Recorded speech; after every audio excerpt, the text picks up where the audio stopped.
When I was a kid, I was shown Jurassic Park, probably like a lot of you. And while life found a way to terrify me, it did not turn me into a dinosaur kid. Fast forward to a couple of weeks ago, and my good friend Michael rocks up to our pod with a Pantlaza deck. But here's the twist. No dinosaurs.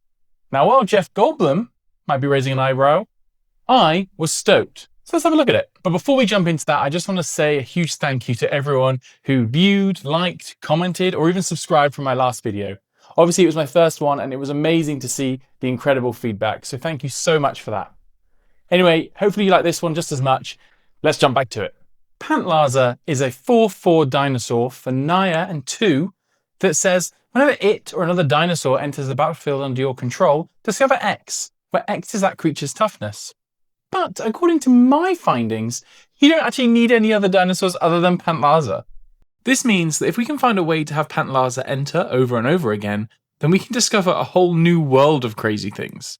Just like spending 4 hours on a Wikipedia deep dive, this then leads to the ultimate never-ending discovery where Pantlaza flickers in and out of existence to grant us incredible value.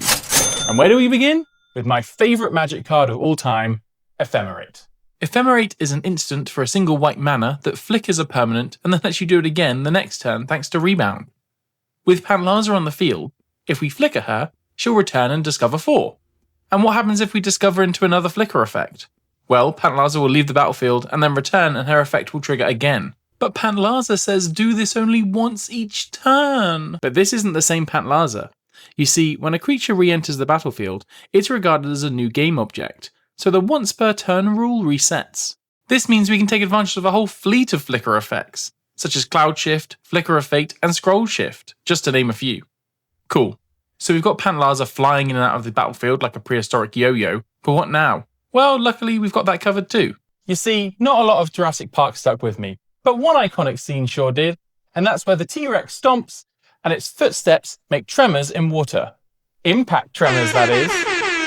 Impact tremors and all the effects like it will ping your opponents every time Pantlaza enters, meaning it won't be long until their life total hits 0, and you're the one on the helicopter leaving the island instead. But even with 3 impact tremors on the field, you'll still need to have the dino enter over 10 times to wipe the board, and that's just a little too slow for me. That's why we need to turn our attention to the other important part of Pantlaza's ability, Discover. You see, Discover, Cascade's discount sequel, lets you reveal cards from the top of your library until you hit a card with equal or less mana value. You can then put that card into your hand, or you can cast it for free from exile. And it's that last bit, casting it from exile, that matters to us. That's because alongside our reliable impact tremor effects, Wizards have been hard at work making payoffs for casting from exile. Cards like Unstable Amulet and Passionate Archaeologist will add to the barrage of damage, Wild Magic Sorcerer lets you cascade off your first discovered spell, and Quintorius Cand provides a slice of life gain alongside the burn each time as well. And honestly, once you've got a few of these key pieces out, it won't be long until the game is wildly out of control and you're winning. At least for game 1. Your pod will quickly learn to fear the no dino deck, and so Pantlaza is likely to become public enemy number 1, her command attacks skyrocketing above reasonable levels. That's why it's not just Pantlaza that can provide consistent value. Wood Elves will get you a forest every time it enters.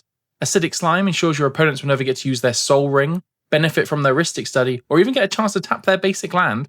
And Charming Prince lets you choose from this whole suite of options depending on your mood. With all this linking, you might need an eye test. But before you run off to the opticians, here's a few extra pieces for this deck. Looking for card draw?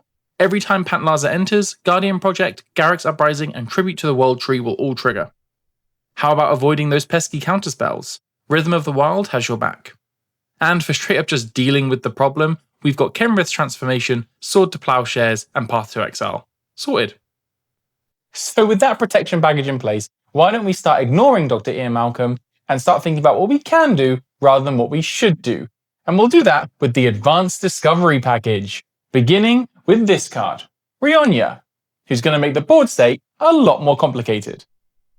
Rionya is a legendary human wizard for 5 mana that at the start of combat on our turn creates a token of target creature for each instant or sorcery cast that turn. For illustration purposes, let's say we've cast 5 flicker spells before combat begins. That means that when combat does start, Rionya will make 5 copies of Pantlaza that will also all discover.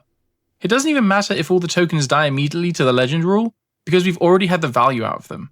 Pair all that mess with a Panharmonicon, and you'll be needing a calculator.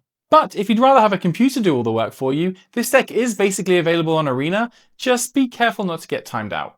And that's it. Now you can look at your board state and say, "You crazy son of a bitch, you did," without having to worry about any pesky lizards. Thanks for watching, everyone. If you enjoyed this video and you've got any other ideas for stuff you'd like to see me build, leave a comment down below. If you did like it, hit like, and if you really, really liked it, do subscribe. There'll be a lot more to come, and I'll look forward to seeing you in the next one.